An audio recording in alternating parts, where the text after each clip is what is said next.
Are you a podcaster? Maybe you've got that big idea and you're looking for a network to join. The multi-award-winning Ozcast Network can get your content to eyes and ears all over the world. Join now for the first month free, and you could be featuring this sound at the beginning of your podcast. Ozcast. Simply head to ozcastnetwork.com for details.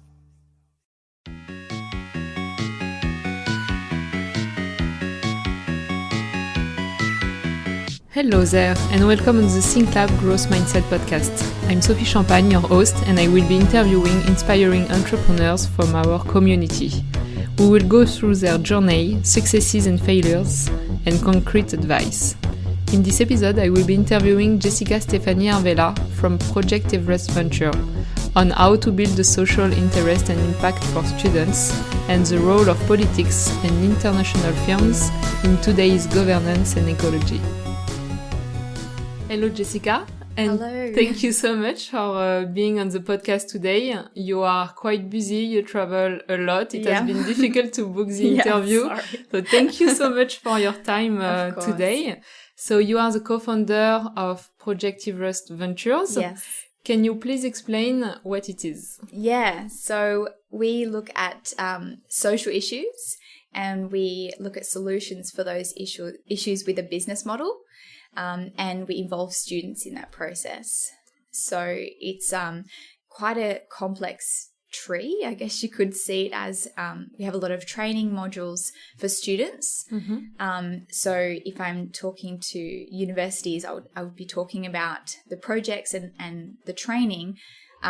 Whereas if we're looking at international partners, it would really be about the projects and the ventures that we're setting up overseas. Okay. So there's a lot of different kind of areas that we work in. Okay, so you don't work only with students. You also work with like professionals. Yes. Kind of mentors, people with experience. Yeah, definitely. Okay. Yeah, to definitely bring in country. Skills to the project. Yeah. Okay. Yeah. Could you please describe one of the projects going on at the moment, just to give an overview? An idea. Yeah, exactly. Yeah. Concrete idea. Yeah. So all of the projects are based on the Millennium Goals or the Sustainable Development Goals now. So there's quite a few of them, and they're so varied. We go to different partners nationally and internationally to come up with these concepts as well. Some we create ourselves based on a needs assessment in country, and others are concepts that already exist. For example, we partnered with Western Sydney University and they for a project called Hidden Hunger, and it's looking at malnutrition in sub-Saharan Africa. So there's an app that's being created, and users will input what they're eating and it will let them know what they're deficient in. Yeah, okay. So that's one example. Another example to show you the kind of spectrum is looking at female hygiene and sanitation. That's also actually in Malawi. And that's just looking at what are girls and women using as they menstruate, and are they comfortable with that? Is that meeting their needs? Are they using that with dignity? And looking at some solutions around that as well, and different partners to test different products. Okay.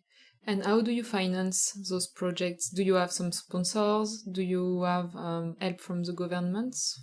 So we do partner with governments, different organizations in country to work with them, but that's not how the business model works. Okay. Students pay a fee, and that covers their project. So it'll cover accommodation and their insurance, food, and that's how the business runs. So the fees that students pay to come on board to work on these projects, to get that training, to get that experience. Okay, right. And if we come back on your entrepreneur journey, so when did you start the company, and who are your co-founders? How did all of that start? Yeah, it's interesting story, because it was, I hear a lot of people and they're like, I've got this idea, or I just want to start a business, or I'm just really motivated in this way. But all of this just happened. And I would never have said that this was something that I would do. And I still kind of look at it and just like, what am I doing that? It's just snowballed into this thing, and it just keeps growing, and it's incredible. But the four of us, the co-founders, when we look back at it, it's really interesting because we're kind of different sides to a cube, I guess, or like, you know, we complement each other. Some of us are from the military, some of us are engineering, some of us, like myself, is from international development, another from like media and marketing. And so we kind of all came together and it just worked really well. Okay. So the creation was really in response to a passionate need. Yeah. We were working in an organization all together, and in different ways. Like my background is in international development, and so I knew that I needed to get international experience. I needed to expose myself to, I guess, what the world is really like outside of Australia and outside of kind of places that Australians might travel for leisure or study, and get the experience that would allow me to probably empathize with other people. And so I did that. I went to India and worked for several months on different projects. And the other co-founders, like, they were a part of my greater team. And also another Tink, he was my leadership trainer. There's also Jimmy and Andrew. And so in different ways, we're a part of this organization. And we just ended up being really frustrated because we're like, this is good. We're getting, you know, like, this experience is really important. This is amazing how we're enabling all of these students. It's amazing the impact and the grassroots impact that these projects can have. But this doesn't work, and this doesn't work, and this doesn't work. And so we found we kept talking about that, kept coming together, and we tried to bring that to this organization.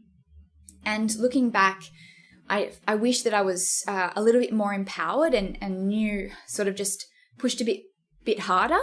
I felt at the time that I pushed really hard, but looking back, I was like, I should have just, you know, burned the house down and just, you know, I was like, no, this has to happen. But it actually led us to leave and create the solution that we thought, like, the same kind of concept, but the best practice in that concept. So it was out of frustration and passion. And so you were working already with your co-founders. Yeah. Which is an important part, I guess. Yeah. When you decide to create a company. Yeah. To know well your co-founders. Yeah. Yeah, absolutely. And it wasn't like we were like, we chose each other, like, let's start a business together. It's like it had already happened. Yeah. And it was like we already had learnt so much from each other and had so much respect, and we're friends. And it was, so we're really quite lucky in that way. It was like not intentional. It just all happened. What would you say was your main challenges during your journey? Yeah, I think the main challenges, one of the biggest things that I've felt personally is, even though the space that we're in, you could argue that it's emerging and argue that it's not emerging. So we've actually had to, and it's getting less so in the past, because it's 2015 when we first started. It's getting less so, but we had to fight for the value of business in development, because there's a lot of there's a perception that if you want to do good or you want to work altruistically, that you can't do that outside of a charity or government model. So if you want to work, you either volunteer while you're at uni, or you go get a job in corporate, make some money, and then volunteer when you're older. Right. You know, it's not like people can live their life. Both at the same time. Exactly. So, and it makes so much sense when you get down to it for business to have a responsibility in this space, and not to just kind of skirt that responsibility. But we've really had to fight that through, and it's becoming less so now. But I think when you're talking to people that are coming from an international development background, which I understand so completely, I have an undergraduate and a postgraduate in international development, so I completely understand. because it matters so much how you actually go about doing this. It's your method,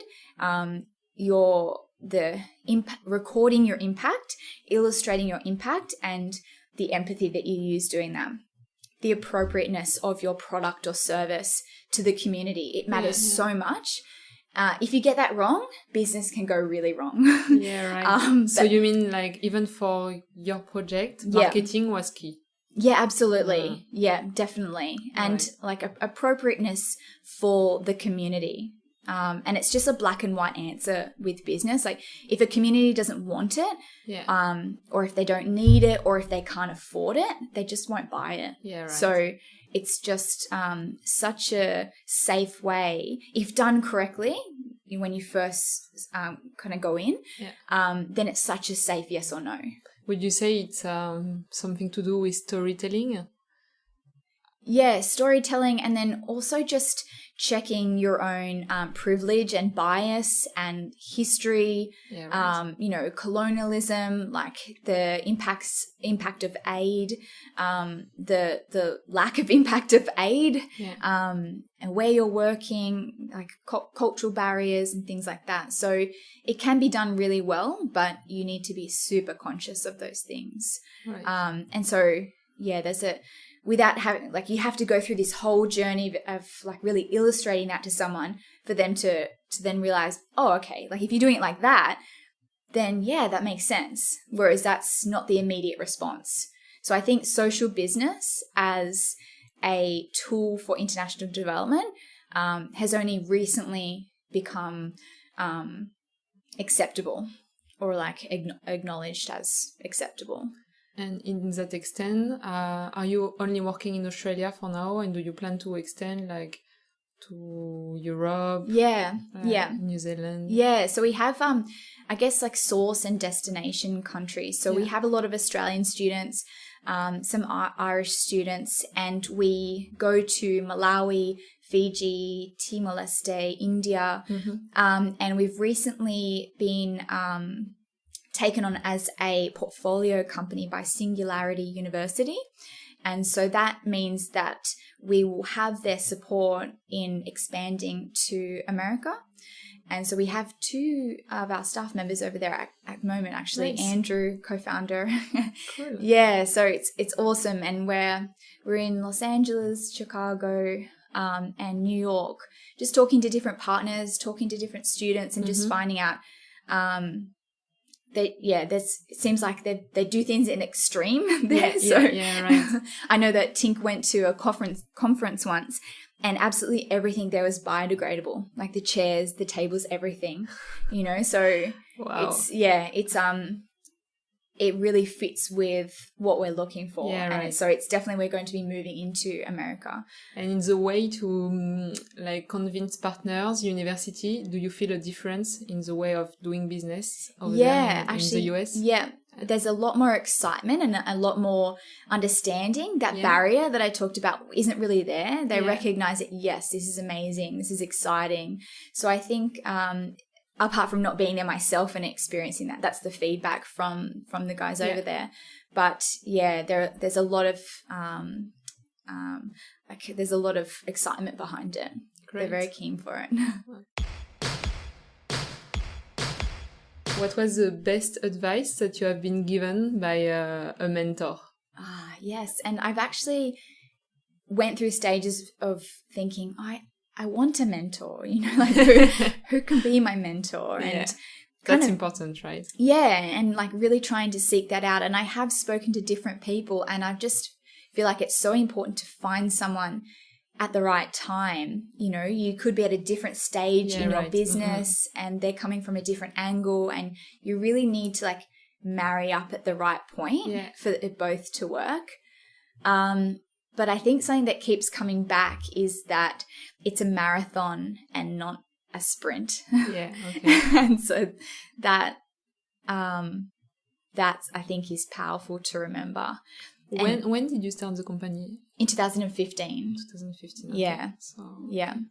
I've also heard another one, don't talk your way out of the rooms that you've fought to be in. So in the language that you use, particularly for females, then they might say, I think this might be good, or maybe this. It's like, this is good.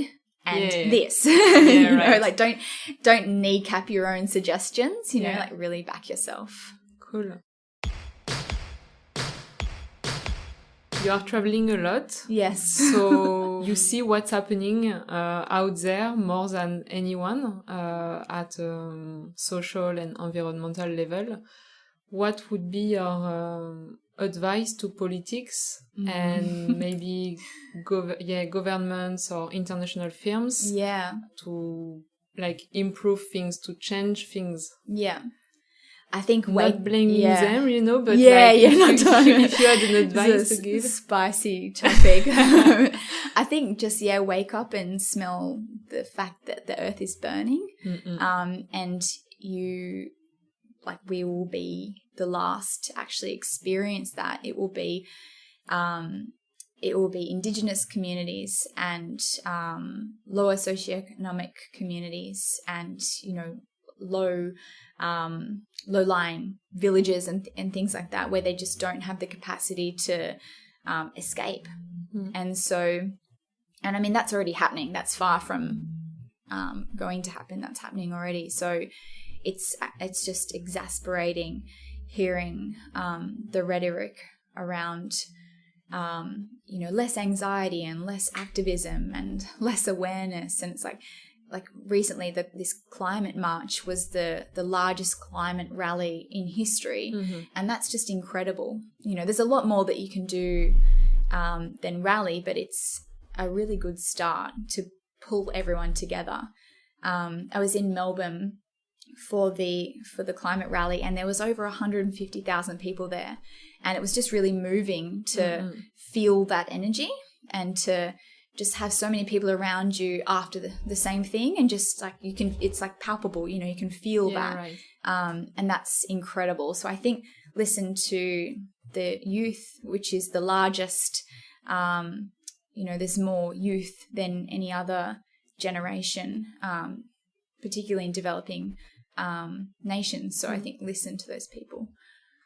And concretely for corporates, what could be, which kind of initiative could they take? Like sponsoring, like Project Everest Ventures, having a department, you know, social department, environmental department. For sure. I think sponsorship's a great idea, but I think more sponsoring students to have a choice with what they want to do.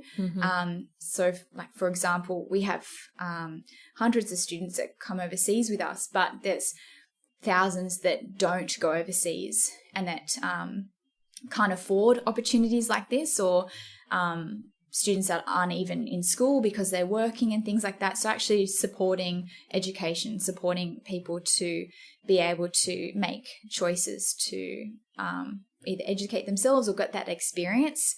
And then obviously having a look at just how renewable they are. I mean sustainable. So we're looking at carbon offsetting their flights. We're looking at recycling our uniform.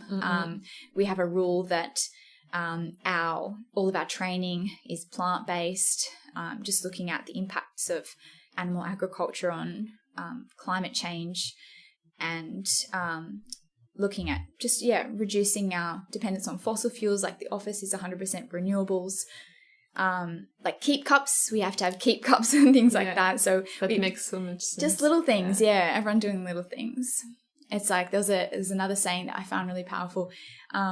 You don't think as one person you can do anything until you spend a night with a mosquito. I heard this one. Like, I feel that. I've experienced that. One mosquito and you sleepless nights. True.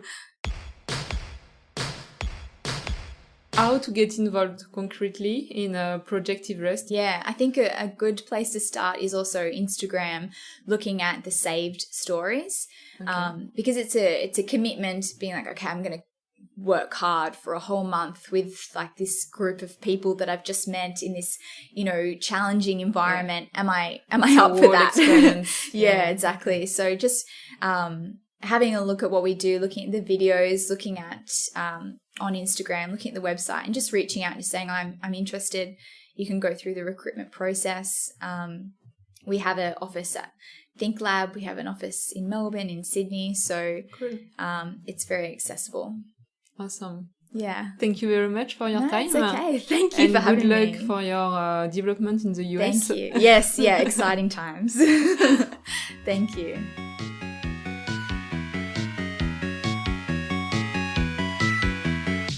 Thank you so much for listening to the Think Lab Growth Mindset podcast. You will find in the description some details about my invitee contacts, links, and music jingle production. Please share this episode and send me your feedback. That's very important to me. Catch up soon for a new episode.